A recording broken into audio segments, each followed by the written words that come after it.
Chapter 16. Is that your Picasso in the outfield? Springtime brought the birds, the bees, flowers, green grass, and the start of baseball season, which was a big deal in our house when I was a kid. Dad was a pony league coach. My two older brothers played, and I attempted to play. While America's pastime bonded most fathers and sons, it drove a wedge between Dad and me. Tiny Tim baseball presented several challenges for me, the primary one being focus, or more precisely, maintaining it. I liked baseball, but I also liked art. Playing right field allowed me the opportunity to satisfy both. I was one of the few left-handers in the league. The right-handers rarely hit to the opposite field, except for a misplayed pop fly or an occasional grounder slipping through the infield gap. I had a lot of free time out there, so I drew pictures in the dirt. If someone yelled, "Hey, Mark, incoming!" I'd chase the ball down, throw it back, and return to my canvas. By the end of the game, I'd collected a hit or two and created an impressive work of art. But this was not the dual threat my father envisioned for his youngest son. Witnessing this once was enough. He avoided the rest of my games that season, and thereby avoided fielding the question, "Is that your Picasso in the outfield?" Dad continued to take time out from his own team to drill into me the fundamentals of baseball, and I continued to show little interest in learning them. Ground balls scared me. Touching your glove to the turf just meant putting your face closer to danger. Catching line drives sent shock waves up my arm. And pop flies? I'll make my issue with them very clear very soon. The only thing I looked forward to at practice was when it ended. But one day, my interest sparked after we, really just Michael and David, finished infield drills. Dad stood at the plate and launched fly balls deep into the outfield. These were no can of corn pop flies. These were Mickey Mantle home runs. I stood in awe as each ball rose skyward and momentarily disappeared beyond the clouds before returning to earth and into my brother's gloves. Now this looked like my kind of fun. I grabbed my glove and hustled to the outfield. After watching my brother shag a few more and make it look easy, I waved my arms, beckoning my dad to send one my way. He all but ignored me. I waved harder and harder until he finally gave in and pointed my way. I bounced in anticipation. Okay, here it comes, my very own Mickey Mantle home run. He tossed the ball and swung his bat. Crack! It sounded like a cannon.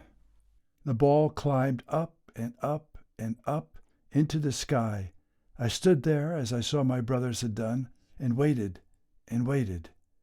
Looking up at that tiny, seemingly harmless white dot, I started thinking, that ball is really high.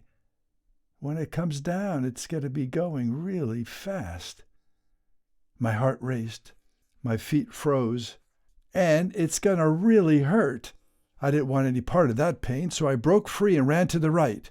I only got a few steps before that fly ball found my head and knocked me to the ground. My dad and my brothers traded looks. Did that just happen? As I writhed in pain, all three rushed to my aid. Nothing major, just a lump and a bruised ego. Hoping to temper the inevitable teasing, I dried my tears, got back on my feet, and dusted myself off as Dad trotted back to home plate. Did he do that on purpose, I thought? My brothers caught several more balls before I got my nerve up and called for another. Dad resisted, but I flapped my arms like a crazed bird until he caved. Crack! Up it climbed, higher than the last. But throb went my head. No way, I'm out of here. This time I escaped to the left, and down I went. Again. 2 for 2. They couldn't believe their eyes. I couldn't believe my head. The pain.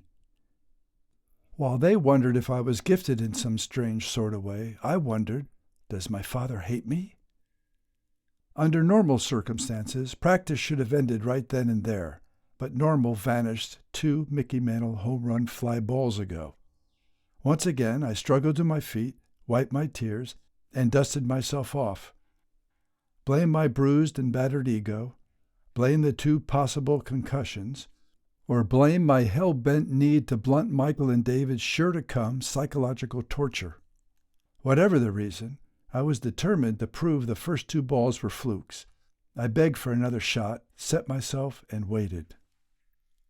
The crack of his bat sent shivers down my spine. My head throbbed, now in stereo. What the heck was I thinking? I didn't dare look up. My feet froze again, but this time I took it as a sign and stayed put. I buried my head in my chest, closed my eyes, and waited.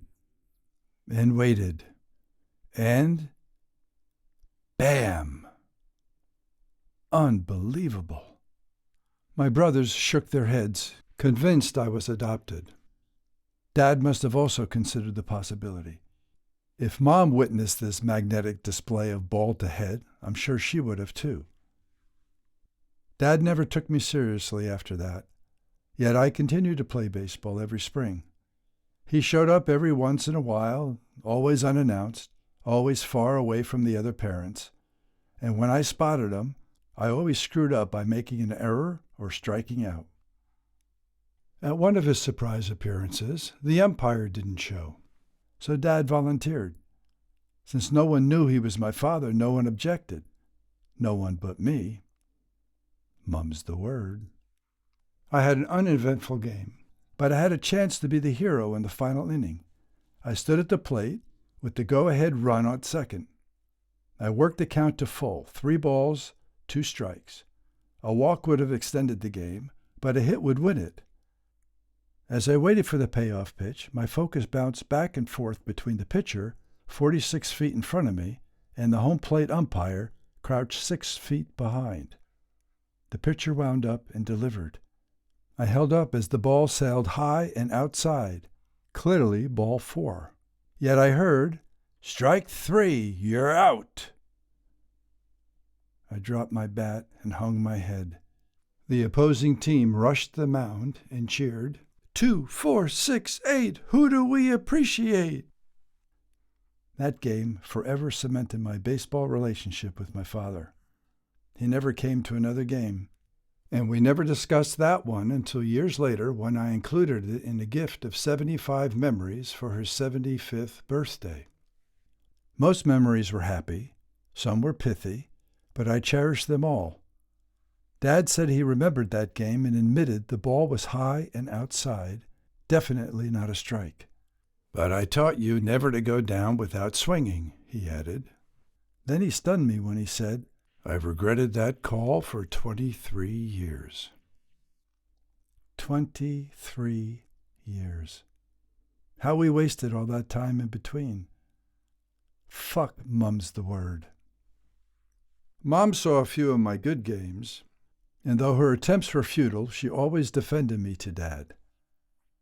Despite my inauspicious beginnings, I became a good ball player. At 14, I led the league in home runs and made the All-Star team, and had a game of all games. I batted 4 for 4 with back-to-back-to-back home runs, 2 grand slams and a 3-runner, and I drove in 2 more runs for good measure on my last trip to the plate. 13 runs in one game. 13. Only Major Leaguer Wilbert Robertson came close when he drove in 11 for the Baltimore Orioles in 1892. When I told my dad, he replied, "You're full of soup." He didn't believe me. Realizing I would never gain his respect through baseball, I gave it up. Even though we never got it together on the field, ironically, baseball kept us close. When we didn't go to Yankee Stadium, we watched the Yankees play on TV or listened to their games on the radio. When he came to visit me during my college years at Ohio State, we went to the Clippers games, the Yankees AAA farm team based in Columbus. On the day Mickey Mantle died, I felt the need to call my dad, and we shared stories. During his last week on Earth, we bet our usual $1 on the World Series. His team won, but unfortunately, he never got the chance to collect his winnings. The first time I saw Field of Dreams, I cried at the end when the main character asked his estranged father to play catch. The entire film had been building up to that "if you build it, he will come" moment, when father and son finally came together. I took Dad to it long past its opening, hoping he too would be moved. We sat in a nearly empty Egyptian theater in Hollywood. As that scene rolled, I saw through my teary eyes my dad wiping away tears of his own. I hope one day we too get a second chance to play catch.